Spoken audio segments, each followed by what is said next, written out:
сижу. О, привет, друзья! Вы на Казки-Бай Доброго канала. Я Чичи, и я на месте. Волшебная книга, где все сказки мира тоже. Ой, я потерялся. Ой, как ты мог потеряться? Ты же не пуговица какая-то, ты вон какой большой. Все равно найди меня. Ах, на этот раз ты решил попроказничать? Ну не тебе же одной. Вот Привет. ты где. Давай уже скорее читать продолжение нашей сказки. Итак, Хью Лофтинг, доктор Дулиттл и его звери. На чем мы остановились? На том, что доктор Дулиттл и его друзья убежали от короля Тумбы, перебрались через бурную реку по обезьяньему мосту и оказались в стране обезьян. Ну, слушайте. Половина жителей страны обезьян заболела непонятной болезнью. То ли гриппом, то ли африканской лихорадкой, то ли особой обезьяньей болезнью – банановыми коликами. Очень опасная болезнь. Они кряхтели, стонали, плакали, жаловались, вздыхали. У них пропал аппетит и сон. Их было 100, а может даже 1000. Только вообразите себе, 1000 больных обезьян. Доктор Дулиттл делал примочки, припарки, ставил градусники, горчичники, давал пилюли и порошки. Но у него было всего 2 руки, а больных нескончаемый поток. Друзья как могли помогали ему, но больные все прибывали и прибывали, и нужно было строить больницу. Однако своими силами ни за что не справишься. И тогда было решено позвать на помощь африканских зверей. Попугаиха Поли стала диктовать сове Ух-Ух объявление. Всем львам, бегемотам, слонам, антилопам спешите сюда по тропинкам и тропам. Нуждается в силе слоновьей и львиной сам знаменитый доктор звериный. Все пригодится: хвосты и рога, острые зубы, бивни, копыта, хоботы, лапы, иглы, носы, клювы и крылья, и даже усы. Все пригодится. Проворные макаки мигом разнесли объявление по всей Африке. Но прошел день, другой, третий, а что-то никто не появлялся. Почему? А звери не решались. Без приказа царя зверей, льва. Вот, нужно было идти к нему. И мы так и сделали. Поспешили к логову льва. Гривастый царь зверей отдыхал на песке в лиловой тени пальмы. Обезьянка Чучу на всякий случай решила держаться подальше. Конечно же, у него же клыки, ого-го. А доктор смело подошел к лежащему льву. «Сэр», — сказал доктор Дулиттл, — «вы, наверное, получили наше письмо?» «Получил», — буркнул лев. «Но мы не получили вашего ответа, сэр», — мягко сказал доктор Дулиттл. «И не получите», — рыкнул лев. «Как вы осмелились меня, царя зверей, звать на такую работу? Ни я, ни мои подданные не унизятся до этого». И лев гордо отвернулся. Этим царь зверей давал понять, что аудиенция окончена. Ни с чем вернулся обратно доктор Дулиттл. Пригорюнился он, глядя на беспомощных больных обезьян. И мы все пригорюнились вот так. Хо-хо-хо-хо-хо-хо. А тем временем к самому царю зверей в дом тоже пришла беда. Ой, да, его маленький львенок заболел. И львица сказала: да, я львица, скорее иди к звериному доктору, попроси у него помощи. Как же я пойду просить помощи доктора, когда только недавно сам отказал ему помочь? Ох, как разъярилась львица. Да. И ты посмел обидеть такого человека? Кто вылечит нашего малыша? Иди к доктору, извиняйся, умоляй его простить нас. Это был замечательный урок заносчивому льву. Он, виляя хвостом, как побитый пес, отправился собирать зверей. Когда лев пришел на поляну, где доктор Дулиттл лечил больных обезьян, за ним тянулась длинная вереница зверей. «Уважаемый доктор, — сказал лев, — не сердитесь на меня. Видите, сколько зверей пришло помочь вам. Мы будем делать все, что вы скажете». Несказанно обрадовался доктор Дулиттл. Он улыбнулся и сказал: «Сэр, разрешите поблагодарить вас? Я нисколько не сержусь». Все звери, не мешкая, взялись за работу. Слон выворачивал с корнем деревья. Верблюд оттаскивал в сторону бревна. Носорог и леопард рогом и зубами очищали стволы от веток. Страус крепкой пяткой утрамбовывал площадку. Жираф срывал с верхушек пальм самые широкие листья для крыши больницы. Все помогали. А лев подошел к доктору Дулитлу и смущенно попросил: «Доктор, мой малыш что-то занемог, вылечите его, пожалуйста». «Сэр», — воскликнул доктор Дулиттл, — «что же вы молчали? Срочно идем к вашему львенку». Доктор Дулиттл попросил львенка открыть рот.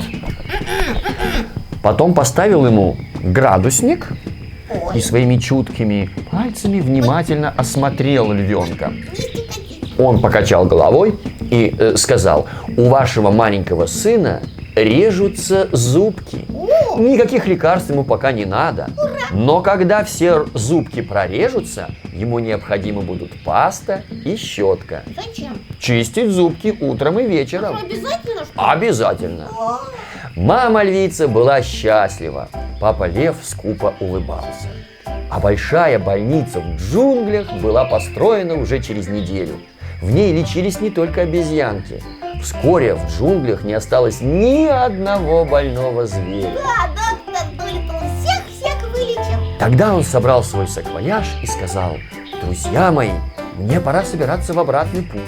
Если я снова понадоблюсь, напишите мне письмо, пришлите его с ласточкой, и я немедленно снова примчусь на помощь». Весть о том, что доктор Дулиттл уезжает из Африки, тотчас разнеслась по джунглям, по горам, пустыням и долинам. Все звери по очереди приходили с ним прощаться. Долетела она и до самого укромного уголка Африки, травяной полянки, окруженной колючими кустами полезной ягоды ажевики и сплошь заросшей разноцветными, словно воздушные шарики, цветами-надуванчиками. Это было очень загадочное место. Да? Ну просто сказочное. Туда никто никогда не добирался, поэтому никто о нем и не знал. Да, вот здесь и написано: здесь жила необычная звериная семья. Животные эти как бы состояли из двух половинок. Передняя половинка – лошадь, а задняя – антилопа. Подучно. Это были антилошади туда-сюда. И один молодой туда-сюдайчик собрался повидаться с доктором Дулиттлом и его друзьями. «Постой», – строго сказала ему мама антилошадь, – «тебя могут обидеть злые звери». Туда-сюдайчик весело расхохотался. Пусть попробуют! Ко мне невозможно подкрасться незамеченным, ведь у меня и там голова. От опасности я унесусь вперед, как быстрая лошадка, а врага встречу огромными рогами, как смелая антилопа. Не волнуйся, мамочка! Ну что могла возразить мама туда-сюда? На самом деле она тоже считала, что ее мальчик туда-сюдайчик должен повидать свет. Не сидеть же ему весь век на укрытой от всех травяной полянке. «Ладно», — сказала она, — «я отпускаю тебя, но только каждый день пиши мне письма и отправляй с ласточкой, стрекозами, с бабочками или крохотными птичками-калибрами». Обещаю, мамочка. 3 дня и 3 ночи скакал туда-сюдайчик без передышки и, наконец, оказался на месте. Его тут же окружили утенок Кря-Кря, поросенок Хрю-Хрю, собачка Гав-Гав, сова Ух-Ух и сам доктор Дулиттл. И даже наморщил лоб.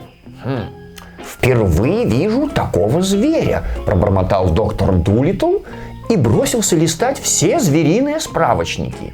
Он просмотрел зеленую книгу «Жизнь жуков и бабочек», прочитал объемистый том «Рыбы, раки и каракатицы», просмотрел даже красную книгу «Древние животные», и нигде не упоминалось об антилошади туда-сюда. Абсолютно нигде. Это потому, что я живу в самом укромном и глухом уголке Африки, куда не ступала ни нога человека, ни лапа зверя, грустно сказал туда-сюдайчик. Меня никто никогда не видел, и я еще ничего не видел. А так бы хотел повидать весь белый свет. «Нет ничего проще», — сказал доктор Дулиттл. «Отправляйся вместе с нами в путешествие». Туда-сюдайчик так обрадовался, что высоко подпрыгнул на всех своих 4 ногах. Я еду гулять по белому свету. А потом остановился и спросил: только можно я сначала напишу письмо маме? Я ей обещал. Молодец, это очень важное качество. Да. Сова Ух-Ух и попугаиха Полли взялись помогать туда-сюдайчику. Вот что у них получилось. Милая мама, тудама-сюдама, мы отправляемся прямо туда, где люди живут и стоят города, где катят машины, гудят поезда, где я не бывал никогда. Пойдем мы сначала пешком по земле, потом поплывем на большом корабле. Крепко целую, любимый твой мальчик, живой и здоровый, тудайчик-сюдайчик. Письмо свернули трубочкой и отдали пролетавшей мимо ласточке. Она мелькнула в небе черной черточкой и унеслась в сторону травяной полянки.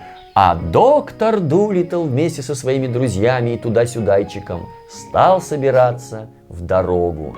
А что случилось дальше, узнает тот, Кто посмотрит наш следующий выпуск? не пропустите его. Подписывайтесь и про лайки не забывайте. Ну я не про те лайки, которые собачки такие. Хотя они симпатичные и мне тоже очень нравятся. Я про лайки, которые А в описании под нашим видео вы можете найти адрес нашей электронной почты.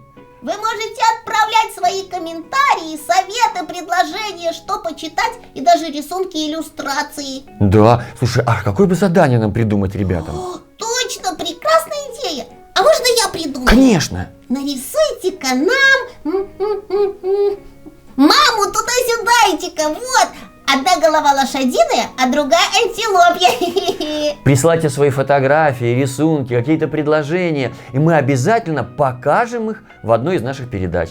А кто справится лучше всех, устроим с ним видеосвязь, чтобы познакомиться. Так что старайтесь. Ну а сейчас прощаемся. С вами была обезьянка Чичи. Да, и белорусский сказочник Олесь. До встречи Пока-пока. на чуть-чуть.